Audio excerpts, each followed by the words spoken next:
What's going on, guys, and welcome back to another episode of the FIFA 17 career mode. This is episode number 31, and we start today's episode off with an international management offer here from Ecuador, which we reject. And check out my manager rating in the top left. It goes from 69 to 59 in 2 days, and I didn't even do anything during that time other than reject Ecuador's advances for me to become their national team manager. And I was like, what's going on here? Because of course in the last episode I asked you guys what you thought about the manager popularity rating in this year's career mode, because of course it's a new feature. It's something which EA discussed briefly. Is that Marco Ryan Talla? No, it's Morgan Cox. We'll reject him. It's a new feature that EA have added for this year's career mode, and I gotta be honest here. Like I asked you guys what you thought about it in yesterday's episode. I didn't really give my own opinions on it, but I briefly did discuss mine was going down. It's plummeted to a 59, and I really don't know why, because you're probably sitting there thinking, how do you not know why? You failed your financial objectives, but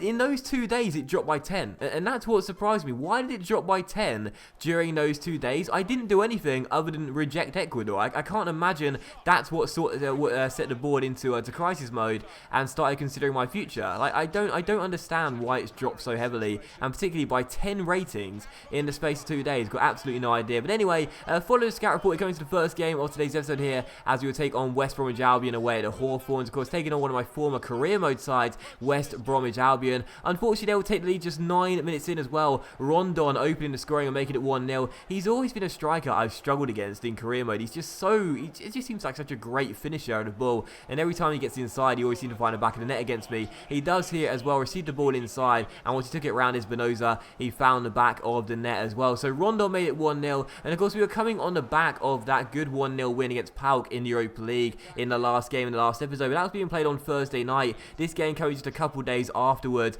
and even though we did rest quite a few players for that game, I still feel as though we were quite tired coming into this one, travelling back from Greece and not having a fully fit side in this one. There were still some players who didn't play on Thursday night, so they would have been 100%, but some players just a little bit tired, and that was what really sort of made me feel a little bit anxious coming into this game, that I wouldn't be able to give it 100% as the players wouldn't be physically fit enough. But we didn't play too badly in the first half despite trailing by a goal to nil. Vieto hit the bar on the stroke of half time, and then Sido's header was a simple save for hits there as he just picked the ball up. We did play better in the first 45 minutes, but just couldn't find the back of the net, just couldn't open the scoring, equalise and level the game, make it 1-1. And in the second half, it just 5 minutes after the restart, Rondon finds Phillips, who goes for goal. A good save by Jordan Pickford keeps us just behind by the 1 goal. But from the corner, it was eventually cleared only as far as Phillips, who received the ball back for West Brom, through towards the goal scorer Rondon, who went to shoot. Ramirez made the tackle, but it carries straight to Phillips, who fired the ball in, and Matt Phillips made it West Brom 2, Middlesbrough 0, and ran all the way to Tony Pulis to celebrate with the former Stoke manager. And that was such an unfortunate goal as well, because Ramirez made the tackle on Rondon just as he was about to pull the trigger,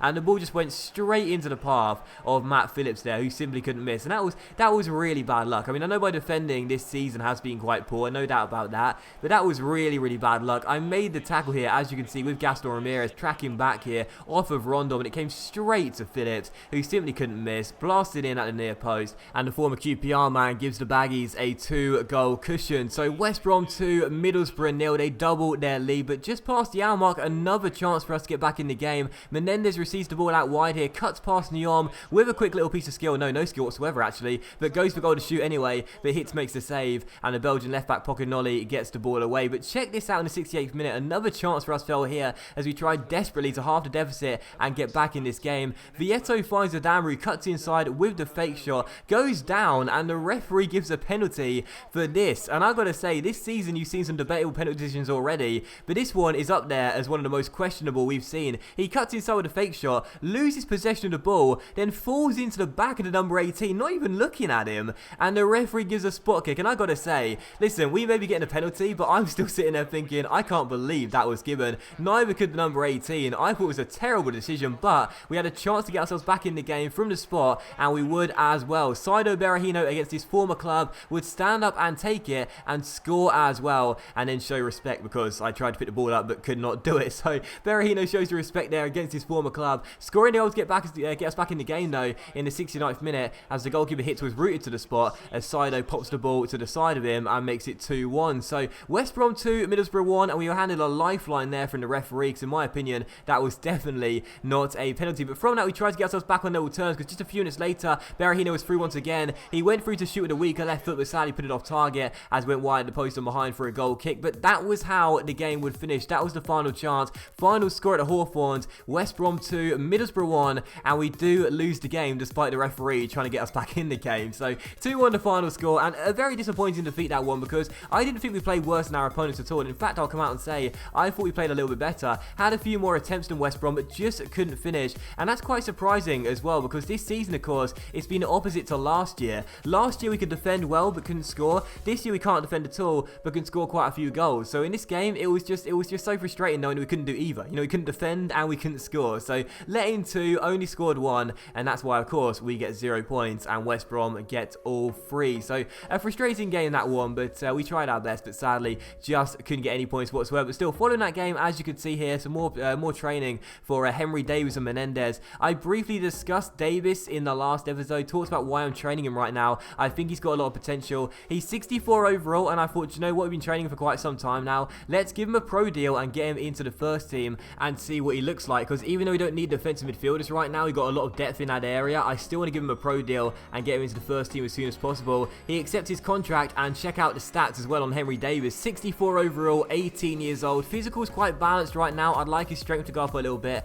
but I'm sure over time it will. His technicals aren't bad whatsoever as well for an 18-year-old, but the big news, he has the potential to be special, and also as well, his work rates are low, high, CDM and CB listed positions, 6'1". I gotta say, he looks like a really awesome player for the future, and possibly a future star with the potential to be special. So what should we do with Davis? Loan him out, put him in the first team? Let me know in the comment section down below, because I'm totally fine throwing him into the first team like we've done with Diego, because whenever I throw a young player into the first team, usually they do really well and turn out to be successful for us. But I'm not entirely sure, because Daron is our skipper right now, and if he's going to go in the first team, he's surely going to take his place. I'm not entirely sure. So let me know in the comment section down below, guys, what should we do with Henry Davis, because I think he could be a star in this series. I want you guys to tell me though what I should do with the 18-year-old. Still, for the second game of today's episode here, we take on Southampton, hoping to bounce back after defeat to West Brom in the last game, a return to winning ways. And this is a big game too, because right now the Saints are in form and in the top 4. If we want to qualify for the Champions League next season, then these are the games we need to win. So let's get out there and get a big 3 points. Come on, the Borough.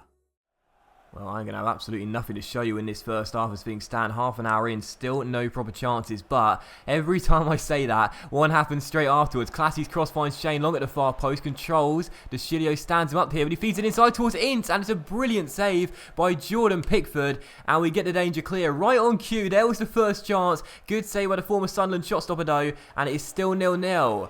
As Ramirez receives the ball, and a chance on the break for us here. Through the gap towards Berahino, out wide towards Diego. Menendez cutting inside with a step over, goes for goal and finds the back of the net. Diego Menendez continues his sensational start to the season with a brilliant finish, and the young man is asserting himself this year. That's already 4 goals in the season in the Premier League. Middlesbrough 1, Southampton 0. What a great finish. We've been waiting for a chance all game long, and 2 came at the same time. First for Southampton, great save by Pickford, but we would open the scoring through a brilliant little goal from Menendez. A quick little step over, a great finish through the legs of Jose Font. That's what, you know, wrong-sighted Paulo Gazzaniga there. He didn't see it till late, and it's a brilliant finish from Diego. One future hero possibly beats an old one. It's Diego with a goal, and it's 1-0 to the Borough. Here's Shane Long for the Saints, playing it through towards Charlie Austin. Oh, great turn by Austin. Great turn by Austin, but he fires it wide. Here's Jordy Classy for the Saints, plays it past Chambers and finds Harrison Reed. Reed now on the ball, crosses to the centre, and Austin is denied by a great save by Pickford. Once again, Jordan Pickford with another good save from close range, and it keeps the score at 1-0. Well done, Jordan, again. Here's Shane Long for the Saints. Daron with a tackle though, and now a chance on the break here as he finds Ramirez, and if Vieto makes the right run, he could be through. Instead it's Berahino. Now it's Vieto. Luciano Vieto for 2-0 to Middlesbrough, and that should secure the points, even with still quite a bit to go in the game. Luciano Vieto receiving the ball from Sido, fires it in. What a start he's had to the season. It was a good ball to Berahino and a quick little knock on towards Vieto as well. And once he ran through 1-on-1, he beats his Argentine compatriot. Not entirely sure what to say there. But it's a good finish from Luciano. And that's his 6th goal of the season already in the Premier League. He's looking like a great purchase. Kimpembe's header finds Ramirez. Quick little flick pass towards Vieto. Vieto does a quick little pass towards Adama down this right-hand side here. Got Chambers on the overlap. I'll try and give it to the former Arsenal and Saints right back. Deep cross to the far post where Ramirez is waiting. And he puts it into the side netting. I was just about to say he's got our third goal, but he went the wrong side of the post. And there is the full-time whistle. Middlesbrough 2, Southampton 0. We bounce back with a big 3 points here against the side who are in form right now. A really solid win, a clean sheet as well, and a great team performance overall. Apparently, we only took 4 shots in the game, which I don't think is true. I'm sure we took a few more than that, but either way, I felt we were the stronger side overall, even though the stats saying it was balanced. I think we did deserve the 3 points. Man of the match goes to Saido as well. A really good support striker in this game. Not looking for goals, but setting teammates up. Bagged 2 assists and played really well. And of course, man of the match goes to this brilliant Diego Menendez goal. Received the ball from Saido, took it round Cedric with the step over, or possibly the body feint thinking about it, and then rifled the ball through the legs of Jose Font, the Portuguese centre-half, who didn't see anything, and neither did his goalkeeper Paulo Gazzaniga. It was past the Argentine in a flash and in off the far post. A brilliant finish, and that set us on our way to the 3 points. And that will end today's episode of the FIFA 17 career mode as well, guys. So a big thank you for watching the video. I really hope you have enjoyed it. If you have enjoyed this episode, please do consider leaving a like. Likes are of course much appreciated, and they really help the channel grow as well, and it only take a second to leave a like as well, so please do consider it if you did enjoy today's episode. But thank you for watching regardless. Hope you have enjoyed it, and I'll see you for the next episode of the FIFA 17 career mode very soon.